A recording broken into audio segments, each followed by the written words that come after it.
arguments extrêmement sérieux et convaincants pour les tirer de leur sommeil, comme le montrent les souvenirs qui suivent. Ces exemples font souvent mention d'un cachot dans lequel ces esprits rebelles peuvent être enfermés. Parfois, ils nous parlent par l'intermédiaire du médium. Les esprits se plaignent d'avoir été en prison. Conformément à la loi spirituelle, les esprits avancés acquièrent effectivement, à mesure que leur connaissance et leur intelligence se développent, la faculté de tisser autour des âmes ignorantes et indociles un environnement qui ressemble à une prison, une sorte de cellule aux parois infranchissables dont elles ne peuvent plus s'échapper.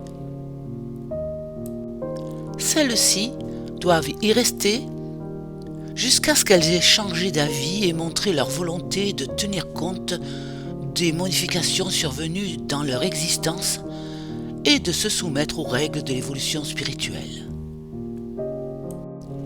Pendant toute la durée de leur captivité, elles ne distinguent rien d'autre que les défauts et les lacunes de leur propre personnalité qui leur sont mis sous les yeux comme des milliers d'images réfléchissantes auxquelles s'ajoutent les actions de leur vie terrestre passée.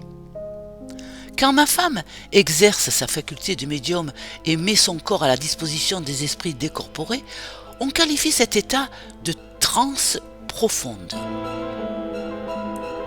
Ses yeux sont fermés, sa conscience personnelle totalement abolie, et durant tout ce temps, elle dort profondément.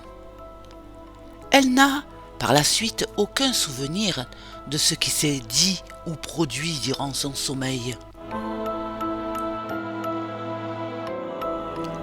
En dehors de ces périodes de transe, c'est-à-dire entre chacune de nos séances, elle ne subit aucune sorte de gêne.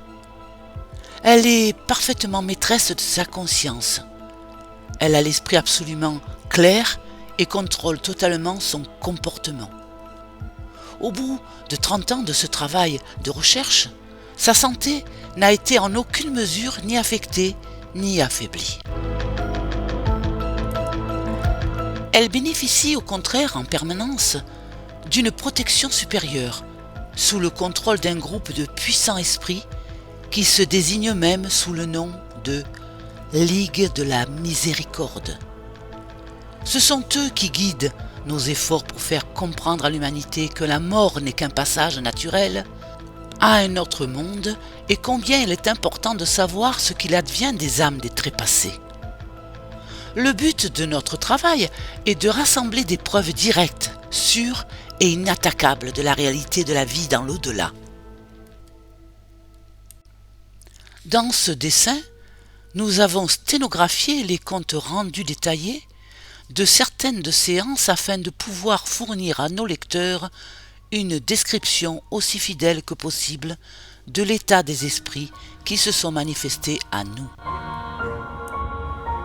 En 30 ans de recherche incessante sur nos relations avec les morts, nous avons vécu tant de phénomènes extraordinaires qu'il semble véritablement incroyable que des hommes sensés aient pu aussi longtemps passer à côté de faits simples, faciles à prouver et à expérimenter sans y prêter attention, pour la seule raison qu'ils pensaient différemment. Il n'est ni erreur ni tromperie possible dans le cas de nos séances. Certains entretiens peuvent se dérouler dans des langues étrangères, totalement inconnues de ma femme. Certains idiomes ou expressions qu'elle n'a jamais entendues sortent de sa bouche. En revanche, il a toujours été possible de déterminer qui était l'interlocuteur spirituel que nous avions devant nous, et nous avons obtenu d'innombrables preuves corroborant nos propres constatations. Un jour, j'ai eu l'occasion de m'entretenir avec 21 esprits différents qui s'exprimaient tous par l'intermédiaire de ma femme.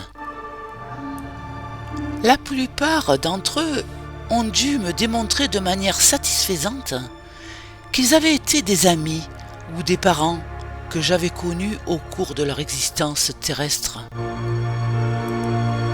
Tous réunis, ils parlaient 6 langues différentes alors que ma femme ne connaît que l'anglais et le suédois.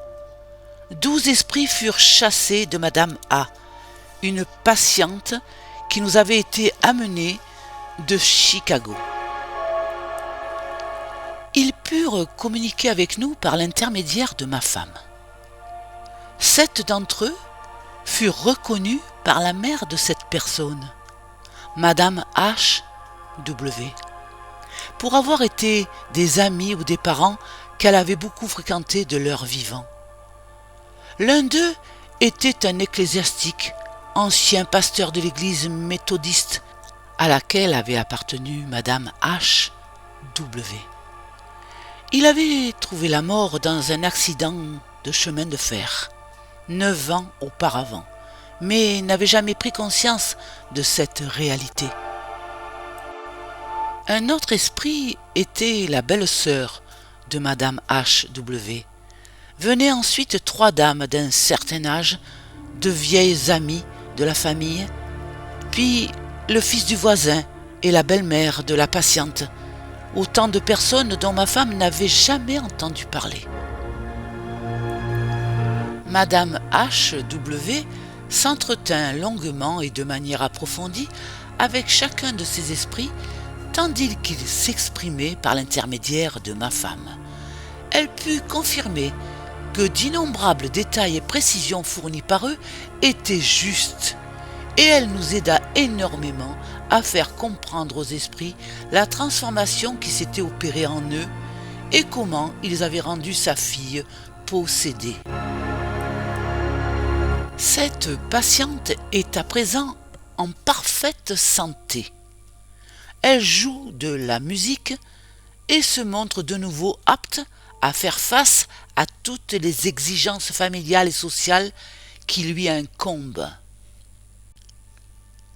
Un autre cas montre clairement qu'il y a bien transfert de la psychose du malade sur le médium et non dédoublement de la personnalité ou intervention du subconscient du médium. Un soir d'été, nous avons été appelés dans l'appartement de Madame M, une dame de grande culture. C'était une musicienne de tout premier ordre, mais qui, surchargée de contraintes sociales, sombrait dans la dépression nerveuse. Depuis déjà 6 semaines, elle avait des crises de folie furieuses, ininterrompues. Plus personne ne parvenait à avoir raison d'elle. Même ses médecins ne réussissaient plus à la calmer. Il fallait la surveiller en permanence et une infirmière restait auprès d'elle jour et nuit. Nous avons trouvé la patiente assise dans son lit. Elle pleura pendant un moment en gémissant comme une enfant, puis se remit à crier avec effroi « Mathilda, Mathilda !» Brusquement, elle commença à se débattre. Elle se comportait comme dans un combat de boxe. Elle parlait un langage d'anglais et d'espagnol, alors que cette dernière langue lui était totalement inconnue dans son état normal. En raison de ses prédispositions médiumniques, ma femme reperçut immédiatement de quoi il s'agissait. Il était exclu pour elle qu'il pût s'agir d'un cas de possession, ce qui, contre toute attente, se vérifia très rapidement. Car tandis qu'elle s'apprêtait déjà à repartir, debout au pied du lit, son manteau sur le dos, mon épouse sombra brutalement dans un profond sommeil. Nous l'avons installée sur un canapé dans le salon de musique où j'ai pu ensuite pendant 2 heures parler alternativement avec différents esprits qu'elle avait directement attiré de la patiente sur elle. Les esprits étaient au nombre de 3. Une fille, nommée Marie, son soupirant, un Américain, et Mattila, le rival mexicain. Les 2 hommes aimaient passionnément la jeune fille et se haïssaient tout aussi résolument l'un l'autre. Fou de jalousie, l'un des 2 avait assassiné la jeune fille, puis les 2 amants s'étaient entretués dans un combat désespéré. Aucun des 3 n'avait conscience d'être mort, puisque Marie répétait en pleurant amèrement « Je pensais qu'ils allaient s'entretuer, mais non, ils vivent encore et ils n'arrêtent pas de se battre. »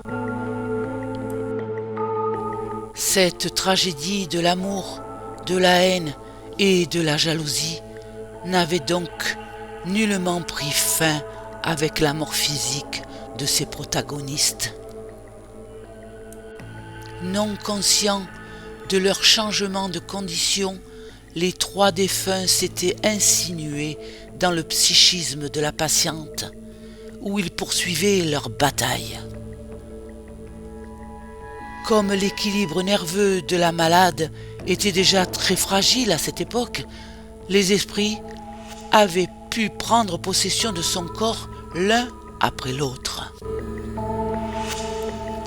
C'est ainsi qu'on en était arrivé à des troubles graves que ni les médecins ni les infirmières ne parvenaient à s'expliquer.